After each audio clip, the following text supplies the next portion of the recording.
Hello friends, welcome to my channel. आज की video में हम देख रहे हैं हेल्थ टॉक ऑन कोलोस्टमी। आप अगर हेल्थ टॉक बना रहे हो तो भी वीडियो हेल्पफुल है। आप इसको लेसन प्लान बना रहे हो तो भी, क्योंकि ये लेसन प्लान का ही फॉर्मेट है जिसमें हम हेल्थ टॉक बनाते हैं, और क्लास प्रेजेंटेशन भी आप बना सकते हो। तो ये जो कोलोस्टमी केयर है, इस पर आप ये 3 चीज़ें आराम से बना सकते हो इसकी मदद से, इसको देख करके। तो कोलोस्टमी केयर यानी कि कोलोस्टमी में क्या होता है कि ओपनिंग की जाती है लार्ज इंटेस्टाइन में। हो सकता है वो असेंडिंग वाली जगह हो सकता है वो ट्रांसवर्स हो, या फिर डिसेंडिंग सिग्मॉइड, किसी भी कोलोन में वो हो सकती है। डिफरेंट टाइप्स होते हैं उसके, और कुछ कारण होते हैं, जैसे कि ऑब्स्ट्रक्शन अगर हो जाए इंटेस्टाइन में, या फिर कैंसर हो गया रेक्टम का, कोलोन का कैंसर हो गया, तो फिर ये करना पड़ता है। फॉर्मेट देखिए क्या है ये। जनरल इन्फॉर्मेशन है, आइडेंटिफिकेशन है किसकी, स्टूडेंट की, जो भी प्रेजेंट कर रहा है हेल्थ टॉक को या फिर अपनी क्लास प्रेजेंटेशन को, या फिर आप लेसन प्लान जो भी अपनी टीचर को सबमिट करा रहे हो। तो आपको सबसे पहले अपना नाम लिखना है, स्टूडेंट टीचर यानी कि। फिर टॉपिक हमारा पता ही है, कोलोस्टमी केयर है। ग्रुप आप अपने पीयर ग्रुप में दे रहे हो, किसी हॉस्पिटल में पेशेंट के अटेंडेंट्स को दे रहे हो, या पेशेंट को दे रहे हो, किसी कम्युनिटी में दे रहे हो, या अपने जूनियर्स को दे रहे हो, कहीं पर भी आप प्रेजेंट कर सकते हो अपनी प्रेजेंटेशन को। वेन्यू बता देना है किस जगह पे दे रहे हो, टाइम कितने देर के लिए दे रहे हो, आधा घंटा 1 घंटा। साइज़ ऑफ ग्रुप, मेंबर्स जितने भी हैं लिखना है। सब्जेक्ट हमारा, आप इसको कोलोस्टमी केयर को फंडामेंटल ऑफ नर्सिंग में कर सकते हो क्योंकि प्रोसीजर है। मेडिकल सर्जिकल नर्सिंग में भी बना सकते हो।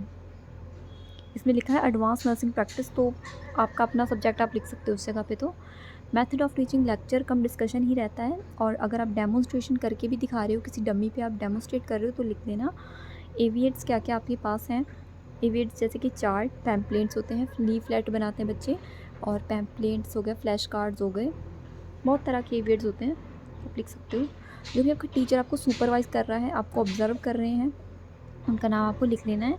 प्रीवियस नॉलेज ग्रुप की क्या है, तो ये आप उनसे पूछ कर ही पता चलेगी। आप पूछोगे उनसे कि क्या आपको पता है कोलोस्टमी क्या होता है, कैसे इसकी केयर करते हैं, तो आप इसमें लिख सकते हो कि ग्रुप जो है आपका, उनको कोई भी नॉलेज नहीं है, वो आंसर देते हैं, तो आप लिख सकते हो group has little knowledge about the topic. ये मैं अपनी वर्डिंग्स में बता रही हूँ, उसमें जो लिखा है आप ऐसा भी लिख सकते हैं। उसके बाद जो नेक्स्ट स्टेप आता है वो जनरल ऑब्जेक्टिव का आता है और स्पेसिफिक ऑब्जेक्टिव का आता है। जनरल ऑब्जेक्टिव में आपको एक तो अपने पॉइंट ऑफ व्यू से लिखना है, और एक स्टूडेंट के पॉइंट ऑफ व्यू से लिखना है, जो भी टॉपिक है आपका उसकी नॉलेज के बारे में। जैसे कि कोलोस्टमी केयर है हमारा टॉपिक। स्पेसिफिक ऑब्जेक्टिव में क्या होता है कि जितने भी हम हेडिंग्स होते हैं वो लिख लेते हैं, इसमें दिए नहीं है, आप मगर लिख लेना। जैसे कि to introduce the colostomy care, to define the colostomy care, to explain the types. इस तरह जितना भी मटेरियल आपके टॉपिक में है, आपने लिखा हुआ अपने लेसन प्लान में, सब लिख देना आप। सब स्पेसिफिक ऑब्जेक्टिव में उसके पॉइंट्स बना लेना, और साथ में ये जो लाइन लिखी है तो आपको लिख ही रहनी कि after the class student will be able to understand the topic and apply this in clinical area. तो ये तो लिख ही लेना है आपको। अब ये है नेक्स्ट पेज, जिसमें किस तरह का फॉर्मेट बनाया जाता है लेसन प्लान में, हेल्थ टॉक में, क्लास प्रेजेंटेशन में। इन 3 चीज़ों में एक जैसा फॉर्मेट बनता है। ये थोड़ा सा मिसप्लेस हो गया, देखो ये जो चीज़ है ना, ये वाली चीज़ ये इधर आनी थी, ये इधर इधर सरका के ऐसे लिख लेना है आपको। आप तो मतलब खुद लिखोगे ना हाथ से, तो ठीक करना है इसे। पहले आप इंट्रोड्यूस करोगे टॉपिक कोलोस्टमी को क्या है वो, फिर अनाउंस करोगे उसको, उसके बाद डिफ़ाइन करोगे। तो कोलोस्टमी में आपको ऐसे थोड़ा थोड़ा बता देती हूँ कि कोलोस्टमी में क्या होता है। एक स्टोमा बनाया जाता है लार्ज इंटेस्टाइन में, ठीक है। क्यों बनाया जाता है, क्योंकि जब ऑब्स्ट्रक्शन हो जाता है पेशेंट का, क्या होता है कि स्टूल पास नहीं हो पाता है, ना ही उसकी फ्लैटिस पास होता है, यानी कि गैस भी पास नहीं होती, तो फिर स्टोमा बनाना पड़ जाता है। एक कंडीशन ऐसी आती है जिसमें डॉक्टर को बोलना पड़ता है कि भैया आपको तो ओपनिंग करनी पड़ेगी लार्ज इंटेस्टाइन में, बड़ी आंत में ओपनिंग करनी पड़ेगी, और फिर वहीं से आपका जो फीकल मैटर है वो पास आउट होगा। ये टेम्परेरी भी हो सकता है, परमानेंट भी हो सकता है, ये आप लिख सकते हो। बाकी तो ये आप नोट करने के लिए आप नोट कर सकते हो, मैं आपको सिर्फ एक्सप्लेन कर रही हूँ। इवैल्यूएशन में भी आपको लिखना होता है, जैसे कि आप कुछ चीज़ एक्सप्लेन करते हो, फिर आप लास्ट में इवैल्यूएट करते हो, यानी कि पूछते हो अपने ग्रुप से कि क्या आपको ये समझ आया, या फिर हाँ अब आप बता सकते हो कि कोलोस्टमी केयर क्या है या कोलोस्टमी क्या है। ये जो वर्ड है ना ओस्टमी, इसका मतलब ही ओपनिंग होती है। स्टोमा मतलब कहीं पर ओपनिंग करना, ठीक है। स्टोमा यानी कि ओपन करना। उसी तरह से इसकी डेफिनेशन लिखिए, जो मैंने आपको बताया वही लिखा है। और टीचिंग और लर्निंग एक्टिविटी में ये नहीं लिखना है, ये इधर जाएगा। यहाँ पर आप लिख सकते हो लेक्चर कम डिस्कशन, या फिर इसके अलावा आप ये भी लिख सकते हो टीचिंग लर्निंग एक्टिविटी में जो यहाँ पे दिया गया है, the student teacher define colostomy, कि जो स्टूडेंट टीचर है उसने डिफ़ाइन किया इसको। इसमें एक कॉलम नहीं है, यहाँ पर आप छोटा सा बना सकते हो एविएट्स का, जिसमें कि जो भी आपने एविएट दिखाए हैं वो आप लिखोगे। ये नेक्स्ट है जिसमें कि टाइप बताए हुए हैं ना, तो इसमें टाइप है, ये देखिए 2 तरह से इसके टाइप होते हैं, एक होता है टेम्परेरी, एक होता है परमानेंट, इस तरह से कह लो, या फिर कह लो कि एक होता है वेट कोलोस्टमी, एक ड्राई कोलोस्टमी होती है। ठीक है, टेम्परेरी में क्या होता है, कुछ टाइम के लिए ही होता है, उसके बाद इसको हटा दें। जैसे कि मान लो कि टेम्परेरी जो है वो 6 मंथ के लिए टेम्परेरी है, या कुछ वीक्स के लिए टेम्परेरी है। परमानेंट वो फिर लाइफ लॉन्ग है, जब तक ज़िंदगी है तब तक लगा के रखने पड़ेगा बैग जो है उसका। फिर आता है ये वाला टाइप जिसमें कि है wet colostomy, dry colostomy. Wet colostomy जो होती है ना वो करते हैं असेंडिंग साइड में, और ड्राई कोलोस्टमी जो होती है वो डिसेंडिंग साइड में करते हैं। जैसे कि अगर लार्ज इंटेस्टाइन में बना हुआ आपकी, तो ये आपकी असेंडिंग है, ये डिसेंडिंग है। नीचे जो आता है इस तरफ का एरिया ये सिग्मॉइड होता है, इसको ट्रांसवर्स कहते हैं। तो इसमें ये समझ में आया कि जब हम कोलोस्टमी को डिसेंडिंग साइड में करते हैं तो वहाँ पर तो सारे न्यूट्रिएंट्स का अब्जॉर्प्शन भी हो जाता है, पानी भी अब्जॉर्ब हो जाता है, एंजाइम वगैरह कुछ नहीं होते हैं, हमारे शरीर में लग जाते हैं, तो फिर वो ड्राई होता है, फीकल मैटर सॉफ्ट होता है जैसा कि नॉर्मली होता है। लेकिन जब हम असेंडिंग साइड में करते हैं, ठीक है, असेंडिंग साइड कहाँ होता है, राइट साइड में होता है। इसमें लिखा भी है, मैं आपको दिखाती हूँ, ये देखिए राइट साइड में जब करते हैं तो लिक्विड आता है स्टूल। क्यों? क्योंकि उसमें क्या होता है, जो एंजाइम्स होते हैं उनका अच्छे से अब्जॉर्प्शन वगैरह नहीं होता है, डायरेक्ट ही फिकल मैटर बाहर आ जाता है। ये ड्राई कोलोस्टमी के बारे में है। ये लेफ़्ट साइड होता है, जहाँ पर हमारा रेक्टम का एरिया लेफ़्ट साइड आता है ना, तो फिर वही एरिया है इसका भी। अब ये स्टोमा के साइट बताए हैं कि स्टोमा जो होती है, ओपनिंग जो होती है वो कहाँ कहाँ करते हैं, ट्रांसवर्स, असेंडिंग, डिसेंडिंग, सिग्मॉइड। वैसे इसके 4 ही तरीके हैं। ट्रांसवर्स में आपको 2 दिखाए हुए हैं ना, ट्रांसवर्स के अलग 2 टाइप हैं, लूप होता है, डबल बैरल होता है। लूप में क्या होता है, एक ही स्टोमा बनता है, डबल में 2 स्टोमा बनते हैं, और इनकी एक्सप्लेनेशन दी गई है। ये भी एक्सप्लेनेशन है जो कि आपके लिए काफ़ी हेल्पफुल रहेगी।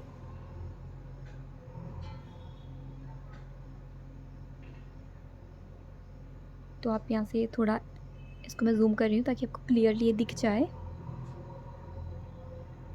यहाँ पर लूप का एक्सप्लेन किया गया है, जिसमें कि 1 लार्ज स्टोमा होता है, 2 इसमें ओपनिंग कर देते हैं एक ही स्टोमा में, और डबल वाले में तो 2 ही स्टोमा बनाए जाते हैं।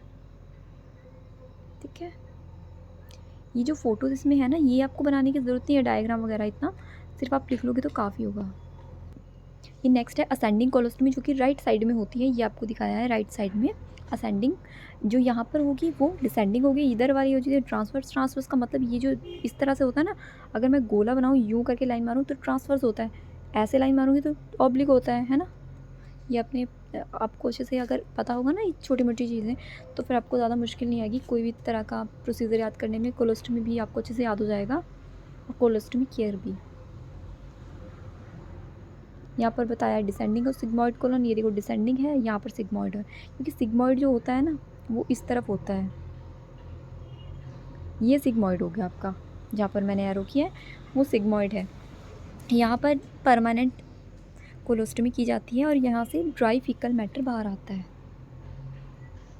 अब यहाँ पर लिखा हुआ है, ये पाउचेस लिखे हुए हैं, जो कोलोस्टमी के पाउच होते हैं वो लिखे गए हैं।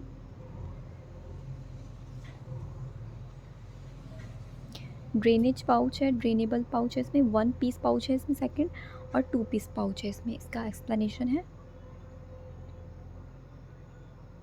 अब यहाँ पर क्या है, इंडिकेशंस हैं, कोलोस्टमी किन किन कारणों की वजह से करी जाती है किसी भी पेशेंट में। क्यों किसी पेशेंट के कोलोन में ओपनिंग हमको करना पड़ेगा लार्ज इंटेस्टाइन में, तो अगर कोलोन कैंसर है, अब मैं इसको जूम करती हूँ ताकि आपको क्लियर दिखे। उफ, जूम भी नहीं हो रहा है।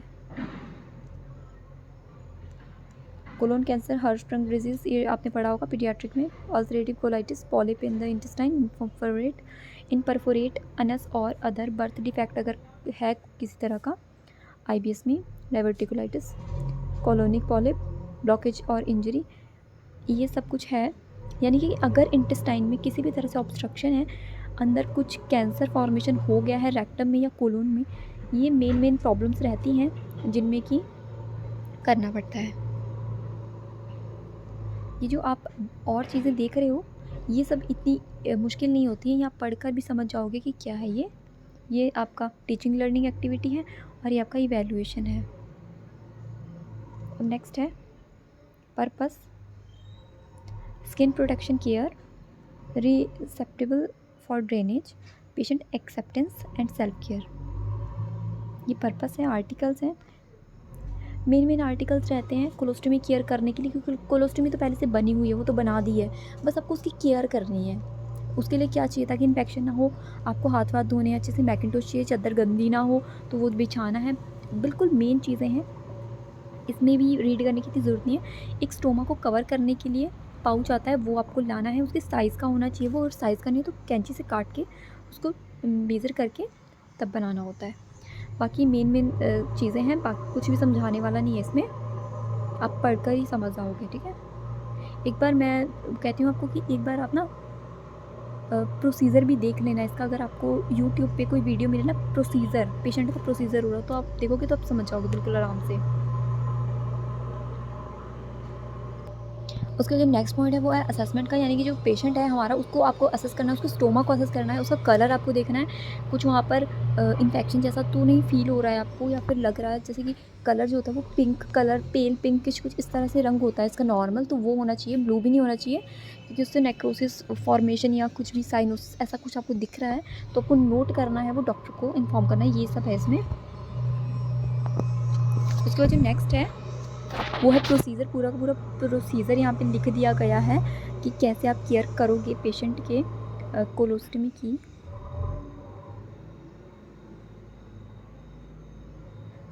तो ये कंप्लीट प्रोसीजर है,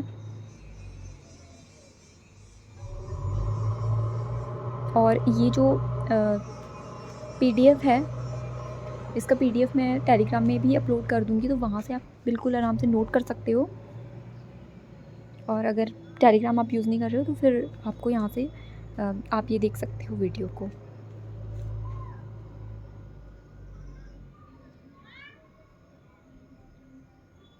डॉक्यूमेंटेशन में जो मेन चीज़ है वो है अमाउंट और कलर, यानी कि कितना अमाउंट आया है पाउच में, वो आपको मेज़र करना है, जितना भी आया 150 ml जो भी है, और कलर देखना है स्टोमा का। कुछ ये गाइडलाइंस हैं कोलोस्टमी केयर के बारे में, वो आपको रीड कर लेनी है, और अगर आप प्रोसीजर के बाद तो बस आफ्टर केयर आप लिख सकते हो वैसे तो।